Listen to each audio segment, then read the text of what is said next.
Let resolution be your solution. Welcome to the lighter side of British politics with me, Ronsen Leighter, also known as Ronsen's Reasons, where we delve into the stories of the day. I'm blessed to have with me today two leading politicians from either side of the political divide, and we hope to flesh out some of the issues that matter to you. Later in the programme, we will take calls from several callers, delving into the deeper side of the political scales. Hope you enjoy the programme. I know it's a bit of a departure for us, for the newsroom, but we're glad to have these two guests with us. Hope you enjoy the show.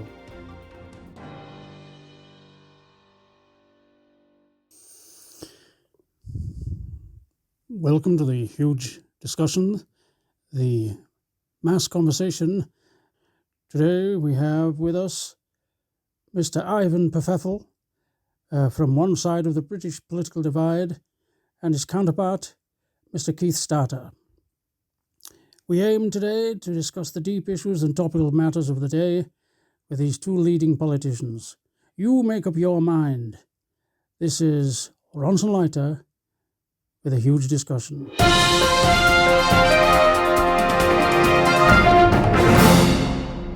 So this is my question of the day. Ivan Blofeldt, how do you start your day? Well, the first job of the day, as far as I'm concerned, is to get breakfast done. And what I do, I have bacon and eggs and fried bread and a great English breakfast, with Danish bacon and free-range eggs, of course. Well, yes, wonderful. And so once I've got breakfast done, then I start looking at the agenda of the day. But the most important thing is to get breakfast done. And are there any mottos that get you started in the morning that's inspirational? Well, I get up in the morning and the very first thing I think of is factum est impetro prandium. That sounds very impressive. Doesn't that just mean get breakfast done?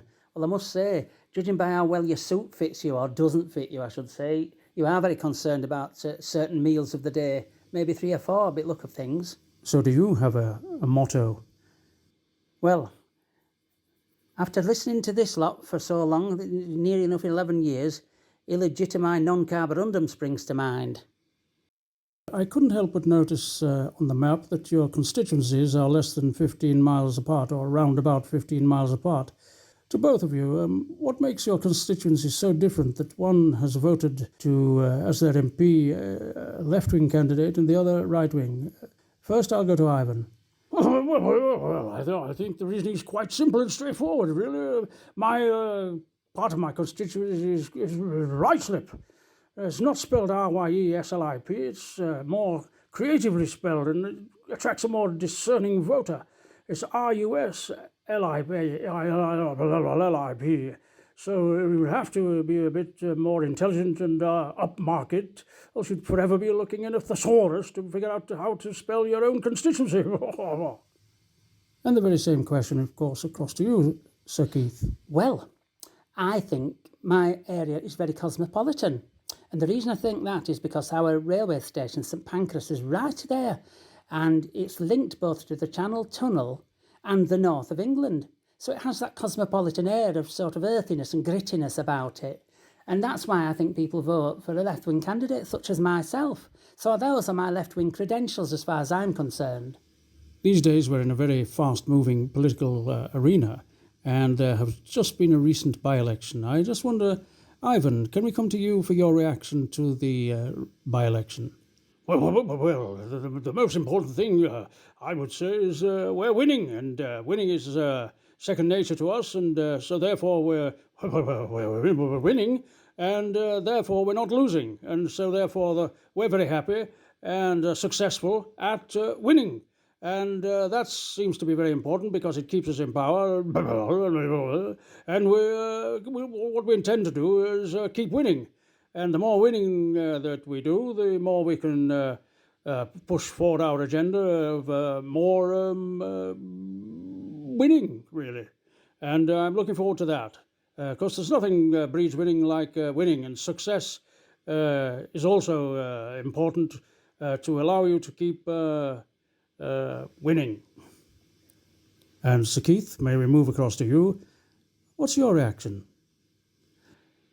Well, I'm taking full responsibility for our defeat. What some people would call losing, I see as an opportunity. And I'm going to take that opportunity. I personally am going to take full responsibility. I'm not going to shirk from that responsibility. So as soon as I can think of whom, I am going to sack somebody. And when I sack somebody, they'll stay sacked. And that'll be a learning point, and we can move forward with the learning point that if things go wrong, it's always advantageous to sack somebody. And that's what I intend to do, and I'm going to sack somebody. And I hope that's let that be a lesson to everyone who doesn't allow us to be successful, that somebody somewhere will get sacked. And that's my responsibility to pick who it is and when they'll go, and that's what I'm going to do. Could I have the chance of rebuttal there? What I intend to do as well, not just the winning, but consolidating the win. And how I intend to do that, what I intend to do with that, I'm going to consult my copy of Winston Churchill, My Early Life, read the chapters, study some of his strategies and bring them into force in 2021 to consolidate our victory with really innovative modern policies.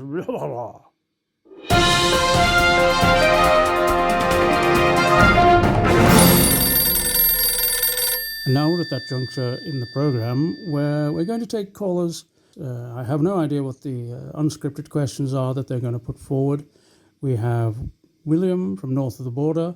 I imagine the question he's going to ask is possibly about Scottish devolution. I have no idea. So I'll move over to you, William, and the floor is yours. Aye, well, my question is all about, to Mr. Starter, Sir Keith, is all about, you seem to have this penchant for sacking vocal northern women from your cabinet if something even slightly goes wrong. I mean, is this a trend that we can expect to see for the future, or is it just some sort of temporary aberration? I hope you're not trying to imply that I find these women uncouth because they're northern, strong women. It's nothing could be further from the truth. I've got to look at a longer term strategy, the way I want to move the party forward, reposition ourselves so that we've got a chance of victory. And to do that, I have to make some very tough decisions. And our next caller is Arthur. And I believe you want to talk about something to do with the fish situation. You know, I was really fascinated. I work just next door to the fish market, and a lot of people are very concerned about the fish situation. And I think it would be a good idea to flesh out the situation with the fish with regard to the situation following the Brextremism situation. I don't know whether you are happy for me to ask this question. Go ahead. Yeah, so what's going to be the situation with regard to the fishing situation from now on, gentlemen? Mr. De Pfeffel and Mr. Starter. We'll go to Mr. De Pfeffel first. Well, our fish all I know is that our fish are happy and proud to be British fish once again, and we've got control over our own area, fishing areas, and that's a resounding success. And we got the fishing situation done. And Mr. Starter? I've never heard such nonsense in my life. This situation with the fish, it's a disaster, an unmitigated disaster. And the only thing that I can say, it's very ironic you should be mentioning fish, because there are a lot of fishy comings and goings in number 10 these days, aren't there? But anyway, regarding free ports, there's nothing new about the idea of free ports. I mean, Liverpool was a free port at one time, wherever that is. Returning to Arthur, were you satisfied with the answer you got from these two top-level politicians? You must be joking. They're trying to pull the scales over our eyes. All their plans seem to be dead in the water, as far as I'm concerned. They both a bit of a joke. So I intended to waste my vote, just like my brother did. I'm going to go and vote the Green Party, I think. Our next caller has a question for Ivan. Fred from the north of England.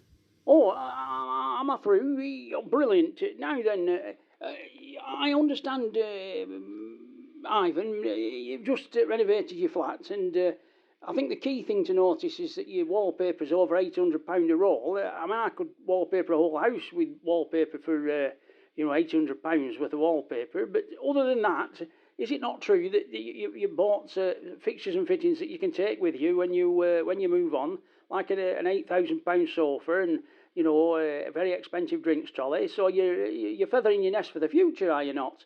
This is what your opposition are calling sleaze, and I think that needs further investigation, don't you? I rather resent this implication about sleaze. Sleaze? Not at all. It's high quality furniture. The wallpaper is tremendously select. I don't buy any old, second hand or anything like that. I mean, the settee and everything, the drinks trolley are very high quality items. There's no sleaze there.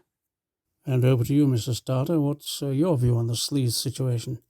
Well, I mean, I just don't know where to put myself. He's talking about there's no sleaze whatsoever. Next, he'll be selling cheap holidays. I don't know. And here we have another question from Ron in the Northeast. Go ahead, Ron. Hi, that's right. This is Ron from the Northeast. Now, I've rung in not to ask a question, right, but to make a comment. That Gretchen Battenberg, she makes more sense than these two clowns as far as I'm concerned with all the green issues. And I mean, she's not even big. Well, thank you for that comment, Ron. Straight to the point and very focused. It's clear to see that you realise that your own area and Hartlepool actually are on the same planet as other issues that affect us all with the future of the development of broader factors. Well, thank you for that comment. Our final caller is Julian, and I believe you have a question. It's speaking to me on my earpiece now. Is it something to do with sartorial elegance? Well, you could say that. It's actually, my question is about hair. You're both very famous and iconic for your actual hair. Oh, I'll just tell you one thing while I'm on. I'm a hairdresser, as I think some people realise. And many people say, Mr. Starter, that I actually sound like you. I don't know how true that is. I mean, I don't know whether you want to be identified with sounding like a hairdresser. But anyway, hair is very vital and integral to both of your public images. One of you for being looking like you've just got out of a bed backwards, and the other one looking like you use half a gallon of hair product on your hair a week. Could you tell us something more about how you chose your different hairstyles? I think certainly my customers would like to know. Oh, no. My hair, it's completely natural. I don't cultivate it in any. You say this getting out of bed look. Yes, I just get out of bed and I go straight to work. So there's nothing false about my hair situation. I mean, you ought to ask somebody whose hair's full of hair product about that kind of thing, not me. And over to you, Mr. Starter. Well, it's the right one, pretending his hair's not cultivated, but it is. Now, I like to look after my hair. I like to look my best for the public, for the voting public, so that they can choose somebody who makes an effort and actually considers their opinion and their feelings as something important. So yes, I do like to look after my hair, and I think it stands out and shows very well, and my suits. I mean, judging by my colleague over there, looks like he's just fallen out of a skip. But anyway, that's just my opinion. But anyway, that's I shall leave it there. And as for my voice sounding somewhat like yours, Julian, I don't think so. My voice is very manly and husky compared to yours. I think I command leadership and attention from the listenership. I don't know what anybody else thinks, but I think it's a world away.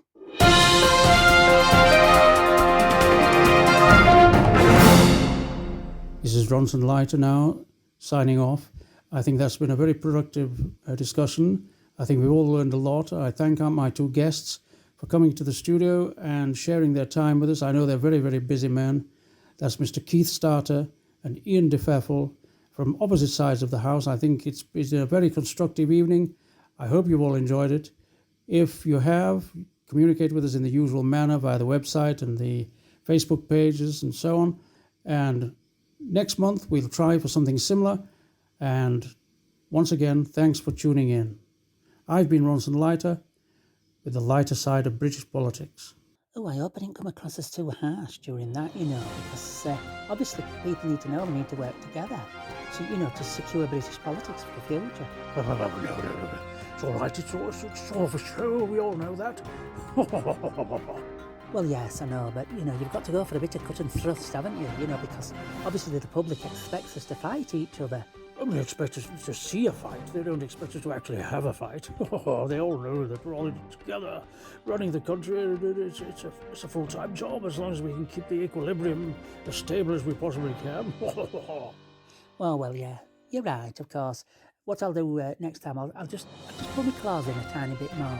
Next time we have a leaders' debate, okay? Oh yes, I'll do the same.